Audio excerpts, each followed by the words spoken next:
Tickets have sold out for the first run of the Oasis Live 25 UK and Ireland tour, leaving some fans very happy and other fans incredibly frustrated. Let's break it all down with the latest news and updates on the Oasis reunion tour right now.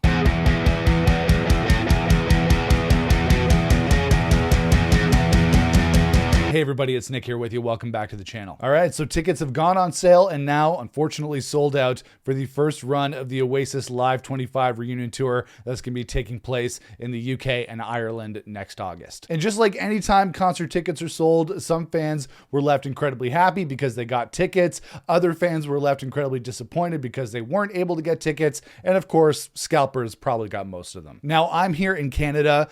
Shows and tickets have not been announced for anything happening here in North America and my part of the world yet, but I totally understand and sympathize with all the Oasis fans out there in the UK and Ireland who weren't able to get tickets and were subject to the absolute horror that is buying concert tickets in 2024. And I was tracking the whole situation from my side of the pond. Unfortunately, I can't get over to the UK to go to these shows myself, so I was checking out the whole situation online. I was seeing that fans had to sign up to get a pre-sale code that was going to be emailed to them, and then they were stuck in different online queues for various hours and hours, and then they still didn't get tickets. I understand that it was a really upsetting situation and caused so much stress for Oasis fans who just wanted to see the band live again. And I'm not really here to talk about who deserves to get Oasis tickets. I know us longtime hardcore Oasis fans think that we deserve to get tickets over other people, but unfortunately that's not how it works. And I know it's kind of annoying for us hardcore longtime Oasis fans to see so many people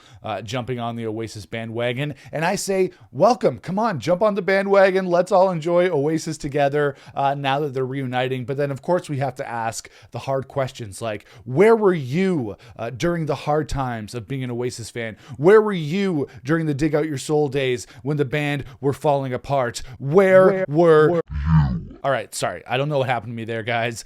I apologize. But the thing is, we have to share Oasis. Even if we think certain people aren't worthy enough to see Oasis, I don't really think that's true. But, you know, even if they don't know all the old school hardcore B-sides like we do, even if they don't know who the original Oasis drummer is, it's Tony McCarroll, by the way, even if they don't know every hardcore detail about the band like we do, we still have to share the band. And the thing is that Ticketmaster, who's selling these tickets, they don't care if we're hardcore Oasis fans or not. They just want the cash. And that, at the end of the day, really is the problem. The process of buying concert tickets has become absolutely ridiculous. The big problem, and it's always been a problem in the concert industry, is the scalpers or the toots or whatever you want to call them, getting access to the majority of the tickets for any given concert event and then selling them, reselling them for crazy prices. It's the kind of shit that really drives me crazy. And I miss the days, and I'm showing my age, but I miss the old days when I was younger, of literally lining up for tickets at a physical Ticketmaster location. And if you were cunning enough, if you were better than the person next to you and you showed up early enough, you could get the tickets first. That's right, not an online queue, a real queue. And I know that it's not really going to be like that anymore. We are living in 2024. We're living in the digital age. We're living in the post-COVID age. You can't even get a physical concert ticket printed for you anymore. It's all online. It's all on mobile. But that has just made the process of buying tickets just absolutely horrendous, and I hate it. And the Oasis camp is saying that they're going to cancel any tickets that are being resold on unauthorized resale sites for exorbitant prices, but who knows if that's something that it can even be enforced right now. And because of this Oasis ticket madness, the British government is looking into Ticketmaster and their shady dynamic pricing model, which allows them to essentially raise the price of tickets as demand for the event goes up. And from what I understand, this is not against the law in the UK, but obviously it's frowned upon, as this is a major way to rip off ticket buyers. Ticketmaster, of course, says that dynamic pricing is their way of fighting against scalpers and secondary ticketing sites, unauthorized ticketing sites. That's not something that I really believe. And then they're saying they don't set the prices for these events, that it's Oasis and their camp and their people that set the prices and consent to the use of dynamic pricing when selling tickets for their event. So everyone is essentially passing the buck while making a buck. And we fans, we're the ones that suffer. We're the ones that are left reeling from the high prices and Ticketmaster's inability to sell tickets properly. It's 2024. They've been around for many, many years. But then when you have a big event like this, they're unable to handle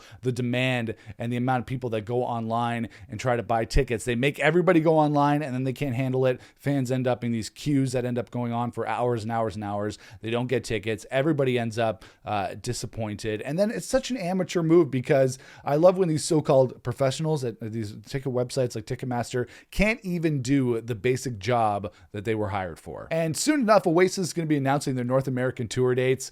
And so I'm going to be feeling the fear and the frustration that all the Oasis fans in the UK and Ireland felt this past weekend. So I don't know what else to say but to stay strong. Like, I'm going to definitely feel the disappointment. Actually, I made a video here on the channel when I talked about the top 5 reasons why Oasis should not reunite. One of the reasons was my fear that if they did reunite, it would be so crazy to try and get tickets that I wouldn't be able to get tickets.